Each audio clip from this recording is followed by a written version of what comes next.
ఎంత పెద్ద అబద్ధం చెప్పావు నువ్వు నాకు.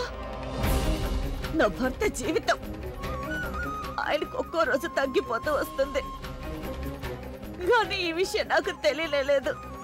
కేవలం నీ అబద్ధం కారణంగానే. ఆయన కేవలం నీకు బాబుగారు మాత్రమే, నాకు భర్త.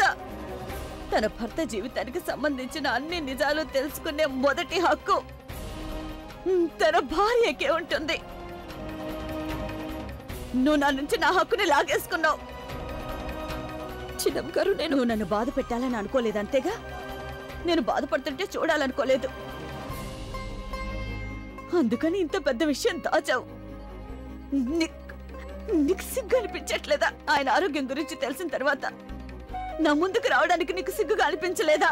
నా కళ్ళలోకి చూడటానికి నీకు కొంచెం కూడా ఇబ్బంది కలగలేదా? ఎంత దారుణంగా మోసం చేసావు నువ్వు నన్ను. ఎందుకు ఇలా చేసావు? చిన్నమ్మ గారు, నా మాట వినండి. ఎందుకు వినాలి? ఇంకేం మిగలేదు వినటానికి. అంతా అయిపోయింది. ఇక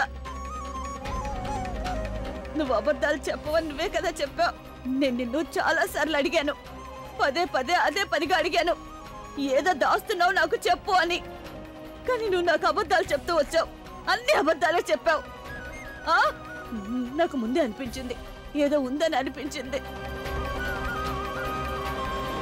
భర్తకి ఏదైనా కష్టం వచ్చినప్పుడు భార్యకే ముందుగా తెలుస్తుంది అందరికంటే. ఆయనకి ఏదో కష్టం వచ్చిందని నాకు కూడా అలాగే తెలిసిపోయింది, ఖచ్చితంగా ఏదో విషయం ఉందని. కానీ నువ్వు నాకు అబద్ధాలు చెప్పావు. ఎందుకు చేసావలా?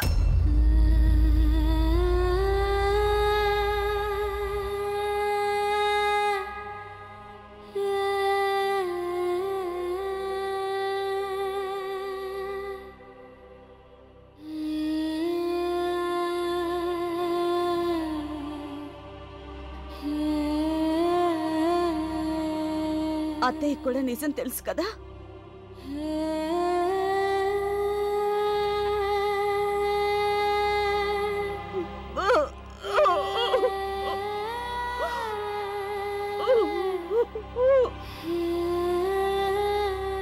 ఎందుకు నా దగ్గర మీరు నిజం దాచారు?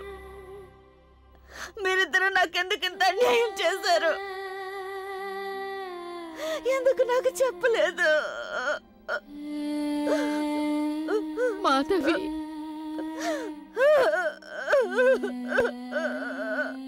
ధైర్యం సరిపోలేదు మాధవి, నాకు సరిపోలేదు, అలాగే గంగకి కూడా.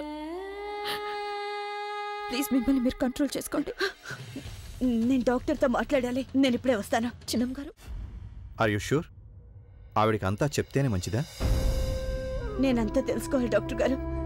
విషయం ఏదైనా సరే నాకు దయచేసి చెప్పండి.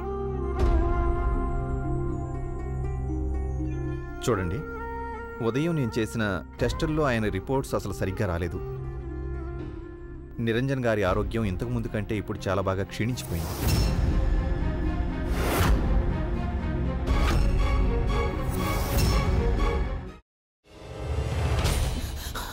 నువ్వు ఇంకేమన్నా చెప్పాలా? ఇంకేమన్నా అబద్ధం చెప్పాలనుకుంటే చెప్పేయి. నేను చూడాలనుకుంటున్నాను నన్ను మోసం చేయడానికి నువ్వు ఎంత నీచానికి దిగజారగలవు అని. ఎందుకు ఆలియా, ఎందుకు నువ్వు ఇలా చేసావు? నీకు తెలుసు కదా, నానమ్మ తర్వాత నీ ఒక్కదానిని కదా నేను పూర్తిగా నమ్మేది.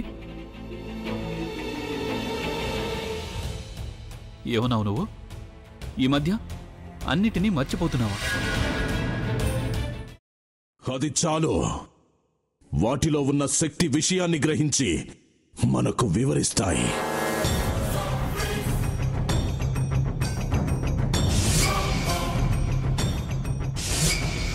ఎవరు ఆ దండ విప్పొద్దు, గది తలుపులు తెరవద్దు.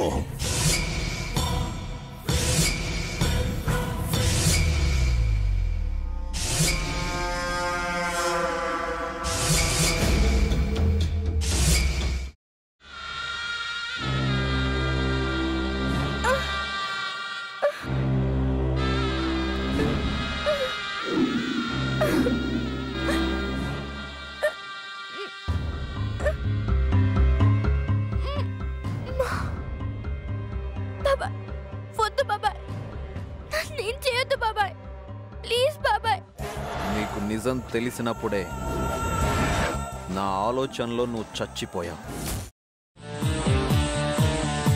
అబ్బా ప్లీజ్ కొంచెం తినండి ప్లీజ్. భీమారావు గారు మీరా? ఇగో మీరా కాదు సక్కుబాయ్. అవును మీ పనామే లేచిపోయిందని చెప్పి కంప్లైంట్ ఇచ్చినావు కదా. రేయ్, ఆయన కంప్లైంట్ ఇచ్చింది లేచిపోయిందని కాదు, కనిపించడం లేదు అని. అట్లానా? సరే మేడం. ఇడియట్. ఆ వంట మనిషి పేరేంటన్నారు? రత్తాలు మేడం. ఏం పెద్ద మంచి, నీ వంట మంచిని కూడా మేడం అని పిలుస్తావా? రేయ్ హాఫ్ బ్రెయిన్,